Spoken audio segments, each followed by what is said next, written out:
Khichdi powered by Vivel soap আৰু বুজাবুজি নহয় সহযোগ কৰিছে নতুন Dove pink soft smooth glowing ছালৰ বাবে Amul Idea 4G transforming India Bingo Yumitos so light and tasty that you can't resist আৰু বাজাজ ভি ইয়াত আছে দেশখনৰ গৌৰৱ আৰে ঐ গোটেই ঘৰটো দেখোন মন্দিৰ হৈ গ'ল ঘৰটো মন্দিৰে গতিকে আজিৰ পৰা এই মন্দিৰটো সকলোৱে চাফা কৰি ৰাখিব লাগিব চাফা হৈ থাকিবলৈ বেয়া লাগে নেকি আৰু মই গাটো ধুই আহোঁ হেই হ'ব দে ভনিক দেখুৱাই গা নুধুলে হ'ব নে ৰখৈ আজি এসপ্তাহ গা ধোৱাই নাই এসপ্তাহ গা ধোৱা নাই আপোনালোকে চাগে সদায় গা ধুৱে ন নাই মই সঁচা কথা কম দেই মানে ঠাণ্ডা যেতিয়া বেছিকৈ পৰে এতিয়া 2-3 বাদ পৰে আৰু এই গগন ইমান সময় লাগে নেকি তোৰ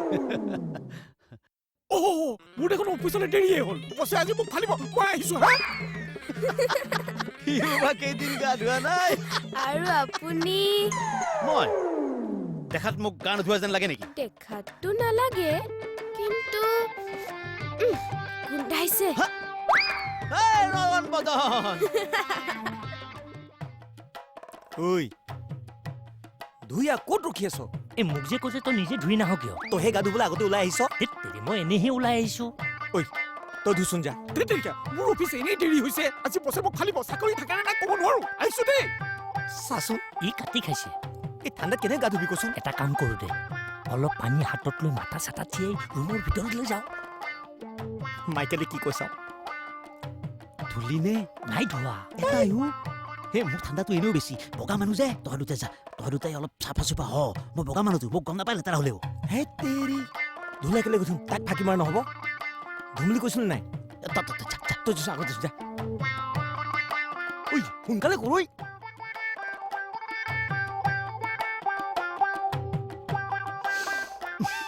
এই গোন্ধটোহে ঐ হ'ল নে নাই আহিব লাগে আহিব লাগে আহিব লাগে আহি গলো খাব লাগে বহুত দিন গা ধোৱা নাই নহয় কিবা বেলেগ লাগি গৈছে বঢ়িয়া গুণ ওলাইছে দেই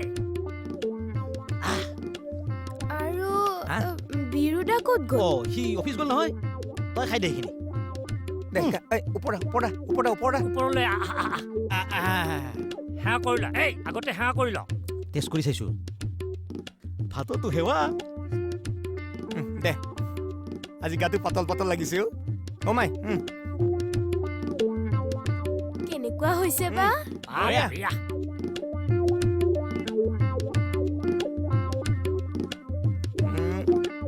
জলকীয়া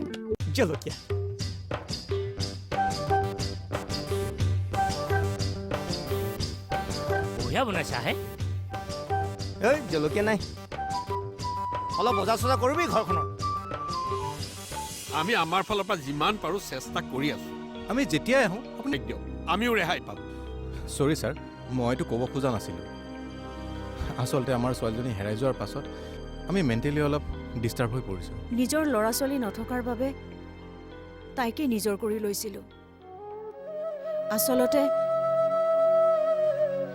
আচলতে ভগৱানে আমাক পিতৃ মাতৃৰ সুখেই দিব বিচৰা নাই চাওক আপোনালোক জনা বুজা মানুহ গতিকে এইদৰে মেণ্টেলি ডিপ্ৰেছ হৈ বা কন্দা কৰি থাকি একো লাভ নহ'ব বিপদত আপোনালোকে ধৈৰ্য ধৰিবই লাগিব ছাৰ মুখেৰে ক'বলৈ সহজ কিন্তু আমাৰ কাৰণে ধৈৰ্য ধৰাটো ইমান সহজ নহয় সেয়া ময়ো বুজি পাওঁ কেৱল আপোনালোকে আমাৰ ডিপাৰ্টমেণ্টৰ ওপৰত বিশ্বাস ৰাখক আৰু আমাক আমাৰ কাম কৰিবলৈ দিয়ক মনত আছে মাজতে আমাৰ ডিপাৰ্টমেণ্টে এজনী সৰু ছোৱালীক 24 ঘণ্টাৰ ভিতৰত অপহৰণকাৰী কবলৰ পৰা উদ্ধাৰ কৰি আনিছে ঠিক আছে ছাৰ আমি আহোঁ যিমান দূৰ সোনকালে পাৰে আপুনি চাব ছাৰ আহোঁ ছাৰ আহিছোঁ কলিতা এই ছাছপেক্টেড লিষ্টৰ ফাইলটো লৈ আনকচোন ঠিক আছে ছাৰ অঁ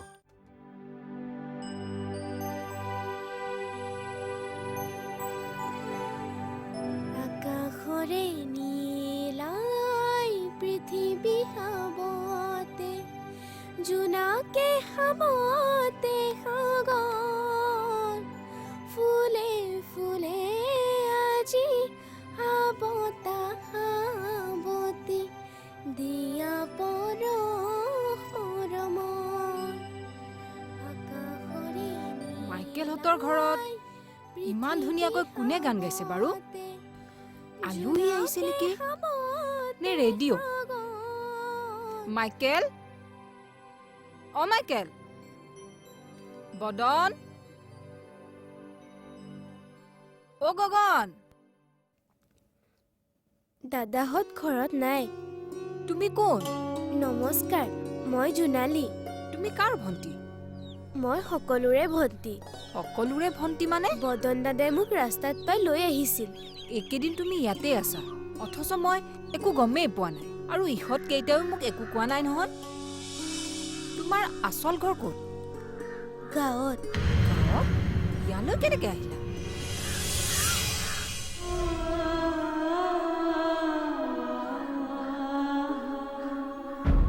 সঁচাকৈ বৰ দুখ লগা কাহিনী।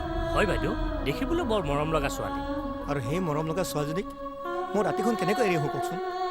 তুমি ঠিকেই কৈছা, নহ'লে কোনোবা বেয়া মানুহৰ হাতত পৰিলে তাইক ক'ৰবালৈ নি বিক্ৰী কৰি দিলেহেঁতেন। সৰু ছোৱালীক বিক্ৰী? মানুহেনো মানুহক বিক্ৰী কৰেনে? অকল মানুহেই নহয়, ইয়াত মানুহৰ শৰীৰৰ অংগ প্ৰত্যংগও বিক্ৰী হয়। কি? অঁ, এতিয়া গুৱাহাটীখন আগৰ দৰে হৈ থকা নাই, খুব বেয়া হৈ গৈছে। তোমালোকেও অলপ সাৱধানে থাকিবা। পিছে এতিয়া তাইক কি কৰিম বুলি ভাবিছা? নিজৰ দেউতাকক নোপোৱালৈকে আমাৰ লগতে থাকক নেকি? সেইটো বাৰু ঠিকেই আছে, কিন্তু পুলিচে যদি তাইক বিচাৰি ইয়ালৈ আহে? আহক পুলিচ, আমিতো একো বেয়া কাম কৰা নাই নহয়, আমি তাইক উদ্ধাৰেই কৰিছোঁ। ৰচোন বাইদেউ, আপুনিও কওকচোন আপোনাৰ মতে আমি কি কৰা উচিত? মই দুই এজনক সুধি চাম বাৰু। এতিয়া তোমালোক যোৱা, খোৱা বোৱাত যদি কিবা অসুবিধা পোৱা মোক ক'বা। ঠিক হয়, আছে। ব'ল।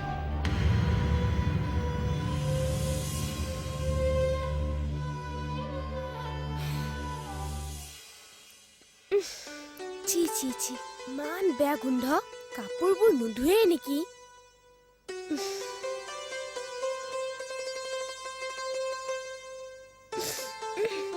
ছি ছি। ঐ জোনালী, তই এইবোৰ কি কৰি আছ? আপোনালোকৰ কাপোৰবোৰ চিজিলকে জাপি দিছো। এই খালি খালি খালি এনেকৈ জাপি জুপি থ'লে আমাৰ দিগদাৰ হ'ব নহয়। কিয়?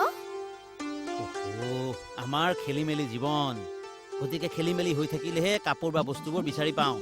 যদি চিজিল হৈ যায় একো বিচাৰিয়ে নাপাওঁ। মই আছো নহয়, আজিৰ পৰা আপোনালোকক খেলি মেলি হৈ থাকিব নিদিওঁ। আজিৰ পৰা আপোনালোকে চিজিল হৈ থাকিব লাগিব। ঠিকেই কৈছ। এই চা চা, দাড়ি চাৰি কাটি মিলমিলা হৈ আহিছেনে? আৰু আমাৰ এই ইমান মৰম লগা ভনীজনীয়ে ইমান মৰম লগাকৈ ক'লে আমি দাদাকেইজনে বাৰু চিজিল নহৈ পাৰোঁনে? আৰু এটা কথা শুন, কওক। মই ঘৰত থকা নথকাৰ একো হিচাপ নাই। বহুত কাম নহয়, ক'ত খাওঁ, ক'ত পিন্ধো, ক'ত শুওঁ, একো পাত্তা নাথাকে। কিন্তু তই চিন্তা নকৰিবি, তোৰ সেই বদন, গগন, বীৰু দাদা, ইহঁতকেইটা সদায় তোৰ লগত থাকিব। জেঠাইজনী খুব ভাল মানুহ ন? জেঠাই? তই ইয়াত আকৌ ক'ত জেঠাইজনী বিচাৰি পালি? ঘৰৰ মালিকনীগৰাকী। মালিকনী বাইদেউ, ভাল ভাল, খুব ভাল। ঐ, তোক মৰম কৰিছেনে? অঁ, এটা কাম কৰো দে, মই পুতুককে গাটো ধুই আহোঁ দে। পাৰিলে কাপোৰ ধোৱা চাবোন এটুকুৰো আনিবচোন। কাপোৰ ধোৱা চাবোন? কেলে? কাপোৰবোৰ ইমান বেয়া গোন্ধাইছে, মই ধুই দিম। মই জানো, ইহঁত দুইটা বদন গগন কম লেতেৰা। গাঁৱৰ পৰা আহি পাইছেহে নহয়, কাপোৰ চাপোৰ ধোৱাৰ অভ্যাসেই নাই। এইটো কাৰ? এইটো কাৰ হ'ব আৰু? গগন বা বদনৰ এইটো দেখোন মোৰটো। সিহঁতৰ কাপোৰবিলাকৰ লগত থাকি মোৰটো মিছাকে বদনামী হৈছে। ল হে, আৰু এইটো এইটো এইটো এইটো বদনামী হ'ব। এইটো থৈ দে, বেলেগকে থৈ দে। মই গাটো ধুই আহোঁ হা। হ'ব দে, ঢেলা চাবোন আনি দিম। হ'ব। Kisiri, kisiri, kisiri, kisiri, kisiri, kisiri.